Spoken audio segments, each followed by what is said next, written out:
तो मुझे नहीं पता तुम लोग इस वाली न्यूज से कैसे रिएक्ट करोगे, लेकिन बैड बनी ने रिसेंट टाइम में चैलेंज दिया रोमन रेंस को और कहा भाई जो रोमन की अनडिस्प्यूटेड चैंपियनशिप है ना वो एक्चुअल में मैं ले जाने वाला हूं। So hello everybody and welcome back to new video. देखो रोमन रेंस को चैलेंजेस मिलने ज्यादा कुछ खास है बड़ी बात नहीं होती है, लेकिन इस बार चैलेंज किसकी तरफ से गई ये तो देखो। चैलेंज दिया है बैड बनी ने कि भैया मैं तुम्हारी चैंपियनशिप ले जाऊंगा। क्या कुछ पूरी बात है उसके बारे में तो बात करेंगे। रिसेंटली जो मंडे नाइट रॉ एपिसोड की व्यूअरशिप आई है वो भी अभी तक की WWE की एकदम लोवेस्ट व्यूअरशिप आई है लाइव शो के मुकाबले। बेकी लिंच बनी है NXT की वुमेन्स चैंपियन। TKO कंपनी को लेकर और भी कुछ डिटेल्स इस वाली वीडियो में, क्योंकि उन्होंने अपनी कस्टम चैंपियनशिप भी की है reveal. So without wasting any time let's begin this video. Well पहले मैं वीडियो को शुरू करने वाला हूं बेकी लिंच के साथ में रिसेंटली हुए NXT के एपिसोड के साथ में, जहां पर बेकी लिंच एक NXT वुमेन्स चैंपियनशिप मैच में फेस करती है टिफनी का। ये जो मैच है वो ऑलमोस्ट बहुत अच्छा खासा था। अगर तुम देखोगे बैक एंड फोर्थ एक्शन सारी चीजें एकदम परफेक्ट थी, लेकिन आखिरी में क्या होता है जो टिफनी है वो अपना फिनिशर या फिर कह लो एक टॉप रोप मैन्यूवर लगाने का ट्राई करती है।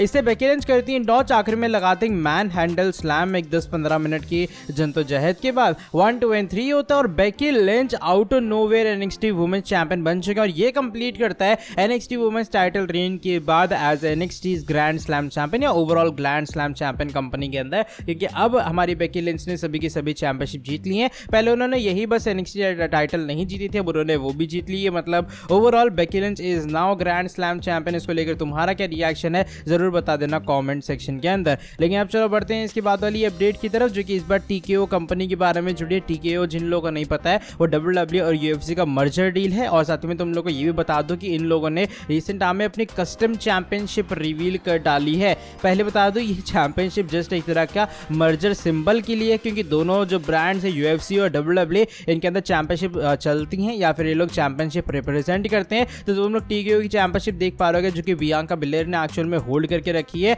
अब ये तो बात रही कस्टम टाइटल के बारे में, लेकिन साथ में तुम लोग को ये भी बता दूं कि एक और जो बड़ी चीज रिवील हुई है वो ये कि WWE के कुछ हायर अप ऑफिशियल्स को एक तरह का बोनस गया है एंडेवर की तरफ से। ये बोनस ट्रिपल एच, निक खान, इन सभी को मिला। निक खान को अराउंड $8 मिलियन मिले, ट्रिपल एच को $5 मिलियन, केविन डन को भी यहाँ पर कुछ ना कुछ अमाउंट गई है। तो ओवरऑल यही कुछ चीजें जो कि मैं तुम लोग को बताना चाह रहा था फिलहाल कि भाई देखो एंडेवर वाली जो डील है ऑफ कोर्स उसके अंदर बहुत सारा झाम हो सकता है, लेकिन अभी फिलहाल ट्रिपल एच वगैरह का तो जगह सा फायदा हो गया है। अब चलो बढ़ते हैं इसके बाद वाली अपडेट की तरफ, जो कि इस बार recently Monday night raw episode की रेटिंग्स या फिर कह लो व्यूअरशिप के बारे में जुड़ी है। जो रिसेंटली वो रॉ का एडिशन था, शो पर बहुत सारी चीजें हुई। शो का मेन इवेंट के अंदर तुम लोगों की फेवरेट नाया जैक्स वापस आ चुकी है। लेकिन बात करूं अगर मैं रॉ के एपिसोड की रेटिंग्स के बारे में, तो रॉ की व्यूअरशिप बहुत ज्यादा डाउन जा चुकी है। बिकॉज इस हफ्ते जो रॉ के एपिसोड को व्यूअरशिप रिसीव हुई है वो ये 1.353 मिलियन व्यूवर्स। और तुम लोग को बता दूं अगर लाइव शो के मुकाबले बात की जाए सबसे ज्यादा लोवेस्ट व्यूअरशिप है। एक बार चला था ना best of best Monday night raw ऐसा करके एपिसोड,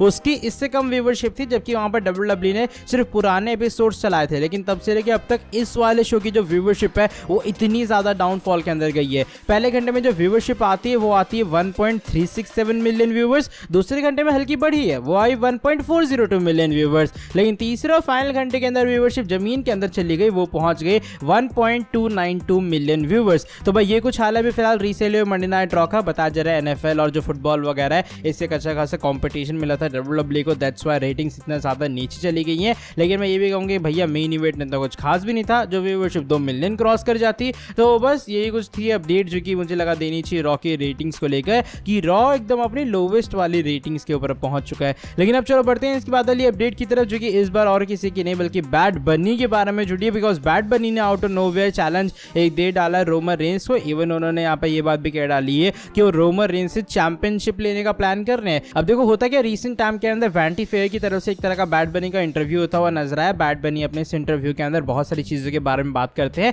लेकिन जब बात उनकी WWE रिटर्न के बारे में आती है तो यहाँ पर उन्होंने एक बात कही कि my plan is to take the title from Roman Reigns, यानी कि जो मेरे इरादे हैं WWE रिटर्न के बाद वो और कोई नहीं बल्कि रोमन रेंस से वो चैंपियनशिप लेना है। तो एक तरह का पॉसिबल चैलेंज, एक तरह का पॉसिबल टीज बैड बनी ने यहाँ पर कर डाला है कि उनके रिटर्निंग के बाद इस बार मिस, डेमियन प्रीस्ट, इन सभी को टारगेट नहीं, टारगेट भैया होगा सीधा रोमन रेंस को, टारगेट होगा उनके अनडिस्प्यूटेड चैंपियनशिप रेन के ऊपर। देखो सऊदी अरेबिया का शो आ रहा है, नो डाउट वहां पर जो मैच है वो हो सकता है। And to be very honest जिस तरीके से बैड बनी अपनी परफॉर्मेंस को इंप्रूव कर रहे हैं, ऑफ कोर्स ये मैच एक बहुत ज्यादा ब्लॉकबस्टर मैच हो सकता है। Logan Paul versus Roman Reigns की हमने कैपेबिलिटी देख लेना, तो क्यों ना बैड बनी भी रोमन रेंस के सामने आ जाए। इससे क्या होगा, स्टोरी के अंदर एक अच्छा एंगल भी आ जाएगा और ओवरऑल जो स्टोरी है वो और आगे बढ़ जाएगी ब्लड लाइन सेगा की एंड बैड बनी को एक चैंपियनशिप अपॉर्चुनिटी भी मिल जाएगी। इसको लेकर तुम्हारा क्या ओपिनियन है कि तुम्हारे हिसाब से ये मैच होना चाहिए या फिर नहीं? क्या तुम्हारे अकॉर्डिंग बैड बनी वर्सेस रोमन रेंज होना चाहिए या फिर नहीं? अपना ओपिनियन शेयर कर देना कमेंट सेक्शन के अंदर। एंड चलो by the way that is it for today video.